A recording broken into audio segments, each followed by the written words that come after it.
Welcome to Studylists Academy. আজিৰ এই ভিডিঅ'ত মই আলোচনা কৰিম এইচএছ ছেকেণ্ড ইয়াৰৰ ইংৰাজী গ্ৰামাৰৰ ইন্ট্ৰগেটিভ সেন্টেন্স, এফাৰ্মেটিভ সেন্টেন্স আৰু কম্পাউণ্ড সেন্টেন্স। এই তিনিটা টপিক আমি ডিসকাস কৰিম।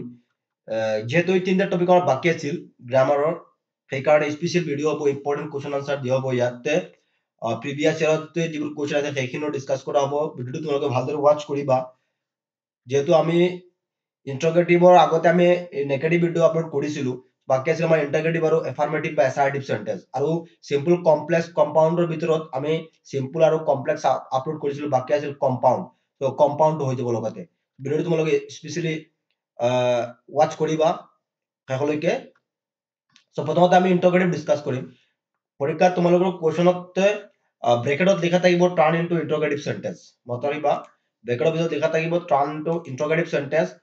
যদি ইন্টাৰগেটিভ হয় আমি ইন্টাৰগেটিভ কৰিম, এফাৰ্মেটিভ হলে এফাৰ্মেটিভ কৰিম, আৰু নেগেটিভ হলে নেগেটিভ কৰিম। সো ইন্টাৰগেটিভত তোমালোকে এই তিনটা ৰুলস চাবা, নোট 1, নোট 2 আৰু নোট 3। তিনটা মোস্ট ইম্পৰ্টেন্ট নোটস আছে ইন্টাৰগেটিভত।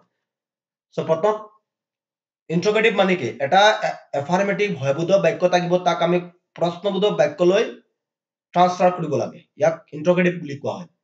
মানে ইন্টাৰগেটিভ ধৰি লোৱা এনেকুৱা কোৱেশ্যন আহিব পাৰে, he is a good boy. আমি যেতিয়া 4-5ত কৰিছিলো he is a good boy, এই সেন্টেন্সটোক যেতিয়া আমাক ইন্টাৰগেটিভ কৰিবলৈ দিয়া হৈছিল আমি কি কৰিছিলো?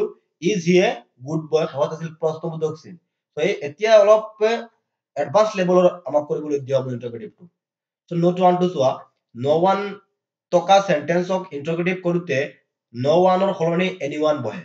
সো এইটো আমাৰ নোট 1, একেবাৰে easy.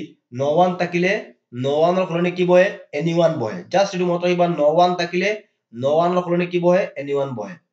This is 1 number question to no one can do this. No one can do this. এই সেন্টেন্সটো ব্ৰেকেটত লিখা থাকিব টাৰ্ন ইনটু ইন্টাৰগেটিভ সেন্টেন্স। সো ইন্টাৰগেটিভ কৰিবলৈ হলে প্ৰথমতে আমি চাব লাগিব, একেবাৰে ইজি। চোৱা, এই কুৱেশ্যনটো আমাক কৰিবলৈ দিয়া হৈছে ইন্টাৰগেটিভ, আৰু ইন্টাৰগেটিভ কৰিবলৈ যেতিয়া আমাক দিয়া হ'ব প্ৰথমতে আমি চাম সেন্টেন্সটোত অক্সিলাৰি ভাৰ্ব আছে নাই। সো ইংৰাজীত 24 অক্সিলাৰি ভাৰ্ব আছে। there are 24 auxiliary verb in English. এই 24ৰ যিকোনো এটা দিয়া আছে নাই? ইয়াত কি দিয়া আছে? কেন দিয়া আছে। মানে এটা অক্সিলাৰি ভাৰ্ব দিয়া আছে, কি দিয়া আছে? কেন। যদি অক্সিলাৰি ভাৰ্ব দিয়া থাকে এইটো কি হ'ব? আমি আৰম্ভণিত দেখিম। So no one can do this, কেন আমি কত লিখিছো? আগত লিখিছো কেন। মানে ইন্টাৰগেটিভ মানে কি? যিটো অক্সিলাৰি ভাৰ্ব থাকিব আমি সেইটো তাক আগত লৈ যাব লাগিব। কেন আগত লিখিছো, আৰু নো ওৱানৰ সলনি কি বহে? আমি পাইছো নো ওৱানৰ সলনি কি বহে? এনিওৱান। চোৱা, কেন এনিওৱান ডু দিস, আৰু শেষত হ'ব কি? প্ৰশ্নবোধক চিন।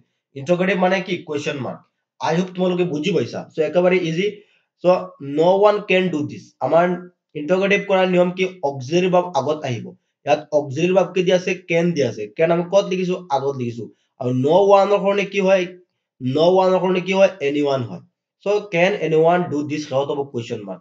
হৈ গ'ল আমাৰ ইন্টাৰগেটিভ। মনত ৰাখিবা, ইন্টাৰগেটিভ সেন্টেন্সৰ শেষত সদায় আমি প্ৰশ্নবোধক চিন দিব লাগে। Next question, no one can sing this song. So same সেন্টেন্সটোত কেন দিয়া আছে, কেন আমি আগত লিখিছো। নো ওৱানৰ সলনি কি হয়? এনিওৱান। নো কেন এনিওৱান সিং দিস সং, শেষত হ'ব প্ৰশ্নবোধক চিন। সো এইটো আছিল আমাৰ নোট 1, ইম্পৰ্টেন্ট নোটস। নিশ্চয় বুজি পাইছা। নো ওৱান থাকিলে কি বহে? এনিওৱান বহে। নো ওৱান থাকিলে কি বহে? এনিওৱান বহে। এতিয়া আহিব আমাৰ নোট 2।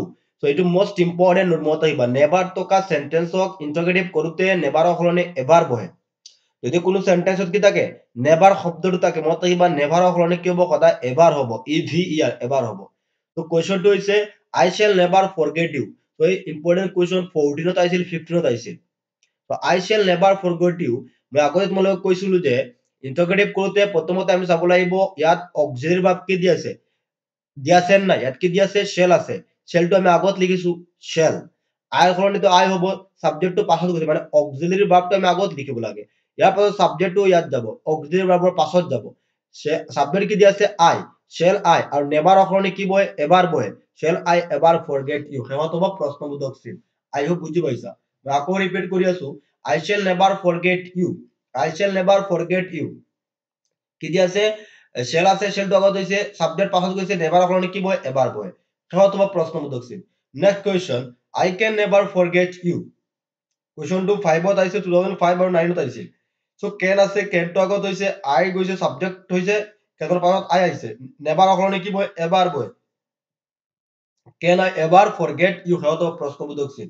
তো মোস্ট ইম্পৰ্টেন্ট ৰুটস হবো এইটো আশা কৰো নিশ্চয় বুজি পাইছে নেভাৰ থাকিলে কি বহে এবাৰ বহে আৰু নিয়মটো কি অক্সিলাৰি ভাৰ্বটো আগত আহে বাকি এখিনি একেই হ'ব নেভাৰ সলনি কি হৈছে এবাৰ হৈছে তো আছে নোট 2 আছিল নেক্সট আহিব আমাৰ নোট 3 সবাই এইটো ইম্পৰ্টেন্ট আছে এভৰিবডি থকা সেন্টেন্সক ইন্টাৰোগেটিভ কৰোতে এভৰিবডিৰ সলনি হু বহে আৰু টেন্স অনুযায়ী ডাজ নট বা ডিড নট বহে ইম্পৰ্টেন্ট নোট যদি সেন্টেন্সটোত কি থাকে এভৰিবডি থাকে বা এভৰিবডিৰ দ্বাৰা সেন্টেন্সটো আৰম্ভ হয় এভৰিবডিৰ সলনি কি বহে হু হ'ব আৰু টেন্স অনুযায়ী ডাজ নট বা ডিড নট হ'ব সো এভরিবডি থাকিলে কি হ'ব হু হ'ব যেতিয়া আমাক কোৱাব ইন্টাৰোগেটিভ টাৰ্ন ইনটু ইন্টাৰোগেটিভ আৰু যদি সেন্টেন্সটো এভৰিবডিৰ দ্বাৰা আৰম্ভ হয় এভৰিবডিৰ সলনি কি হ'ব হু হ'ব আৰু টেন্স অনুযায়ী ডাজ নট বা ডিড নট হ'ব টেন্স অনুযায়ী ডাজ নট বা ডিড নট হ'ব প্রেজেন্ট টেন্সৰ সেন্টেন্স হলে ডাজ নট হ'ব আৰু পাস্ট টেন্সৰ সেন্টেন্স হলে ডিড নট হ'ব তো কোৱেশ্চনটো আমি চাই লও everybody wishes to be happy everybody wishes to be happy এভৰিবডিৰ সলনি কি হ'ব হু হ'ব এভৰিবডিৰ সলনি কি হ'ব হু So আমি কি পাইছো এভৰিবডি সলনি কি বহে হু বহে 2 নম্বৰ টেন্স অনুযায়ী ডাজ নট বা did not so everybody wishes to be happy sentence টু কোন টেন্স প্রেজেন্ট ইনডিফিনিট কারণ ভার্বর লগত কি দি আছে ইএস দি আছে প্রেজেন্ট টেন্সৰ সেন্টেন্স হলে কি হ'ব ডাজ নট হ'ব হু ডাজ নট আৰু ডাজ নটৰ লগত বাৰবাৰ প্ৰথম ৰূপ বহে উইশেছৰ প্ৰথম ৰূপ কি হ'ব উইশ টু বি হ্যাপি আকৌ কৈ আছো এভরিবডি সলনি কি হৈছে হু ডাজ নট টু কৰ পৰা আহিছে আৰু সেন্টেন্স টু প্ৰেজেন্ট ইনডিফিনিট আৰু পাস্ট ইনডিফিনিট টেন্স হলে ডিড নট আহিলেহেঁতেন প্ৰেজেন্ট ইনডিফিনিট টেন্স হোৱাৰ কাৰণে ডাজ নট আহিছে আৰু উইশেছৰ কাৰণে আমি কি লিখিছো উইশ লিখিছো কাৰণ ডাজ নট ডিড নট এইবোৰৰ লগত বাৰবাৰ প্ৰথম ৰূপ বহে টু বি হ্যাপি সেৱাটো প্ৰশ্নবোধক চিন হৈ গল next question everybody knew him so everybody সলনি আমি কি পাইছো হু বহে 2 নম্বৰ ডিড নট বা ডাজ নট সেন্টেন্স টু পাস্ট টেন্সৰ সেই কাৰণে ডিড নট আহিছে so subject plus V two plus object নর সলনি নিউ দি আছে বি টু পাস্ট টেন্সত সেই কাৰণে ডিড নট লিখা হৈছে আৰু বাৰবাৰ প্ৰথম ৰূপ ডিড নটৰ লগত বাৰবাৰ present from knew present form কি হবো know him who did not know him তো প্রশ্নবোধক চিন next question everybody likes fish তো এভরিবডি সলনি কি হৈছে হু সেন্টেন্স আছে প্রেজেন্ট ইনডিফিনিট কারণ লাইকস আছে এই কারণে ডাজ নট আর লাইকসৰ সলনি কি হৈছে লাইক ফিশ আৰু প্ৰশ্নবোধক চিন নিশ্চয় বুজি পাইছে এভৰিবডি থকা সেন্টেন্স কেনেদৰে কৰিব লাগে এই তিনটা আছিল আমাৰ ইন্টারোগেটিভ রুলস এটা আছিল নো ওয়ান থকা সেন্টেন্স নো ওয়ান থাকিলে এন ওয়ান বহে নেক্সট আছিল নেভার নেভার থাকিলে এবাৰ বহে নেক্সট আছিল এভৰিবডি এভৰিবডি থাকিলে হু বহে আৰু টেন্স অনুযায়ী ডাজ নট বা ডিড নট বহে হৈ গল তিনটা রুলস ইন্টারোগেটিভ সেন্টেন্স চাবা ইন্টারোগেটিভ সেন্টেন্স আমি কৰি আছো আৰু সব এডিশনাল কোৱেশ্চন এ চাৰিটা মই দিছো এটো ৰুলসৰ বাহিৰত দেয়াৰ ইজ নাথিং ৰং উইথ হিম চোৱা আমাক ইন্টাৰোগেটিভ কৰিবলৈ দিছে ইজ তো আছে ইজ আমি আগত লিখিছো ইজ দেয়াৰ নাথিং ৰ কাৰণে আমি লিখিছো anything is there anything wrong with him কিহত হ'ব question with me is there anything wrong with me next question he saw someone in the room interrogative কৰিব লাগিব আমি ক'ব লাগিব তেওঁ ৰুমক কাৰোবাক দেখা পোৱা নাছিল নে ডিড পাস্ট টেন্সত ডিড হি সৰলনি কৈছে নটৰ লগত আহি যাব ডিড হি নট সৰলনি কি হ'ব see did he not see anyone in the room তো প্রশ্নবোধক চিন next question this is not the correct way of answering the question so is আছে ইজ তো আমি আগত লিখিছো নট টু ক্যান্সেল হৈ যাব কাৰণ ইন্টাৰোগেটিভ কৰি আছো is this the correct way of answering the question hot of question mark next question he will do the work all by himself will আছে সেই কাৰণে ইন্টারোগেটিভ আমি আগত লিখিছো will he not নাথাকিলে আমি not টো লগাব লাগিব will he not do the work all by himself এই চাৰিটা তোমালোকে অলপ চাই ল'বা এটা এডিশনাল আছে ইন্টাৰোগেটিভ এইখিনি আছে তোমালোকৰ ইন্টারোগেটিভ আই হোপ তোমালোকে বুজি পাইছা নেক্সট আমি চাম এফার্মেটিভ বা অ্যাসার্টিভ একেই এফার্মেটিভ সেন্টেন্স বা অ্যাসার্টিভ সেন্টেন্স একেই হ'ব ইয়াত পাঁচটা মই দিছো এফার্মেটিভ বা অ্যাসাৰ্টিভৰ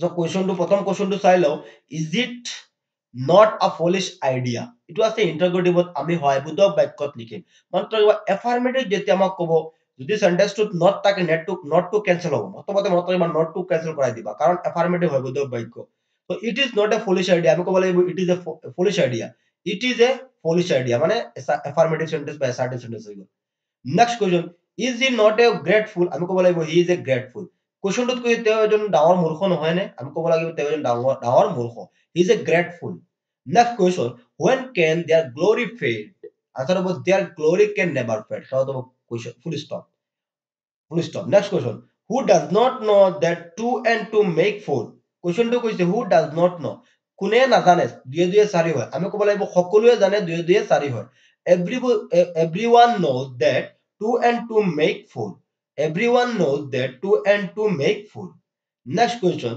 affirmative one aren't dogs faithful animal কুৱেশ্যনটোৱে কৈছে যে ডগ কুকুৰ বিশ্বাসযোগ্য প্ৰাণী নহয়নে জন্তু নহয়নে আমি ক'ব লাগিব কুকুৰ বিশ্বাসযোগ্য জন্তু dogs are faithful animals dogs are faithful animals আকৌ ৰিপিট কৰি আছো it is not a foolish idea হয়বোধক বাক্যত it is a foolish idea is he not a grateful হয়বোধক বাক্যত he is a grateful next এইটো তোমালোকে চাই ল'বা when can their glory fade their glory can never fade next question who does not know that two and two make four কোনে নাজানে দুই দুই চাৰি হয় আমি ক'ব লাগিব সকলোৱে জানে everyone knows that two and two make four next question aren't dogs faithful animals কুকুৰ বিশ্বাসযোগ্য জন্তু নহয়নে সকলোৱে dogs are faithful animals কুকুৰ বিশ্বাসযোগ্য জন্তু animals dogs are faithful animals so এই পাঁচটা আছে তোমালোকৰ affirmative sentence most important next আমাৰ বাকি আছিল কম্পাউণ্ড সেন্টেন্স চাই লোৱা so কম্পাউণ্ড সেন্টেন্স কৰিবলৈ হলে অলপ আমি ব্যাকগ্ৰাউণ্ডত কিছু কথা জনা দৰকাৰ so কম্পাউণ্ড সেন্টেন্স কৰিবলৈ হলে তোমালোকে কিছুমান কনজাংশন জনা দৰকাৰ যে conjunction and yet but also no less than as well as both and not only but also or still either neither nor otherwise never এইবোৰ হৈছে কম্পাউণ্ড সেন্টেন্স কৰিবলৈ কৰাৰ সময়ত এই কনজাংশন বোৰ ব্যৱহাৰ কৰি আমি এটা সেন্টেন্সক সিম্পল বা কমপ্লেক্স সেন্টেন্সক কম্পাউণ্ড সেন্টেন্স কৰো ইম্পৰ্টেন্ট মতে বা and both not only but also or এইবোৰ হৈছে কম্পাউণ্ড সেন্টেন্স কৰাৰ সময়ত আমাৰ ব্যৱহাৰ হোৱা কনজাংশন so এক number question you must work hard to succeed তুমি সাকসেস হ'বলৈ হলে তুমি কষ্ট কৰিব লাগিব আমি ক'ব লাগিব work hard কষ্ট কৰা and you will succeed so end আহিছে নাই so এই ইয়াৰ পৰা যিকেইটা আছে ইয়াৰ পৰা যিকোনো এটা ব্যৱহাৰ কৰি আমি ইয়াক কম্পাউণ্ড কৰিব লাগে এতিয়া আমাৰ প্ৰশ্ন হ'ব সেন্টেন্সৰ লগত যোনটো মিলিব সেইটো আমি ব্যৱহাৰ কৰিব লাগিব ইয়াত কি মিলিছে আমাৰ end মিলিছে কাৰণ ইয়াত চোৱা end দিয়া আছে নাই ইয়াত end কৰবাত end দিয়া আছে so end দিয়া আছে so work hard and you will succeed next question having done his work he left the place আমি ক'ব লাগিব he did his work and left the place তেওঁ কামটো কৰিছিল আৰু ঠাইডোখৰ এৰিছিল next question unless you work hard you will fail আমি ক'ব লাগিব work hard কষ্ট কৰা অথবা তুমি ফেইল কৰিবা or you will fail work hard or you will fail next question the enemy fled as soon as they saw us আমি ক'ব লাগিব the enemy fled পলাই গৈছিল শত্ৰু পলাই গৈছিল as soon as they saw us আমাক দেখাৰ লগে লগে the enemy saw us and at once fled শত্ৰুৱে আমাক দেখিছিল আৰু তৎক্ষণাত পলাই গৈছিল being ill he could not attend school মানে তেওঁ বেমাৰ থকাৰ কাৰণে স্কুলত উপস্থিত হোৱা নাছিল আমি ক'ব লাগিব he was ill so he could not attend school so লগাই আমি কৰিব লাগে so that আছে so থাকিলে so লগাই আমি কম্পাউণ্ড কৰিব লাগে he was ill so he could not attend school next question coming home he began to work ঘৰত আহি তেওঁ কাম আৰম্ভ কৰিছিল so বেছিভাগ সেন্টেন্সত end লাগিছে কম্পাউণ্ডত মনত ৰাখিবা end লগাব লাগে আৰু কিছুমান আছে both or either neither এইবোৰ coming home he came home তেওঁ ঘৰত আহিছিল and began to work আৰু কাম আৰম্ভ কৰিছিল next question he is both tall and strong আমি ক'ব লাগিব তেওঁ দুইটা ওখ আৰু শক্তিশালী আমি ক'ব লাগিব তেওঁ মাত্ৰ ওখ নহয় শক্তিশালীও he is not only tall but also strong so not only আৰু but also লগাই আমি কম্পাউণ্ড কৰিব লাগে next question in spite of his wealth he is unhappy মাত্ৰ সম্পত্তি থকা সত্ত্বেও তেওঁ অসুখী আমি ক'ব লাগিব he is wealthy but unhappy তেওঁ সম্পদশীল কিন্তু অসুখী so but লাগিছে but লাগিলে কম্পাউণ্ড হয় নিশ্চয় বুজি পাইছে অলপ চাই ল'বা এইখিনি কম্পাউণ্ড সেন্টেন্স ইম্পৰ্টেন্ট আৰু এইখিনি আমি বাকি টকাৰ কাৰণে তোমালোকক কমপ্লিট কৰাই দিছো হৈ গ'ল তেতিয়াহ'লে আমাৰ ফুল কোৰ্স কমপ্লিট হৈ গ'ল সো প্ৰথমতে আমি কি ডিসকাস কৰিছিলো ইন্ট্ৰগেটিভৰ নোটস তিনিটা আছে ইয়াত এডিশনাল কেইটা আছে ইয়াৰ পাছত আমাৰ আছিলে এফাৰ্মেটিভ পাঁচটা কোৱেশ্চন দিছো ইয়াৰ পাছত কম্পাউণ্ড সেন্টেন্স টোটাল 8টা কোৱেশ্চন দিছো আই হোপ তোমালোকে বুজি পাইছা কম্পাউণ্ড এফাৰ্মেটিভ বা অ্যাসাৰ্টিভ সেন্টেন্স আৰু ইন্ট্ৰগেটিভ সেন্টেন্স এইখিনি চাই লও ভালদৰে wish you all the best for your examination thank you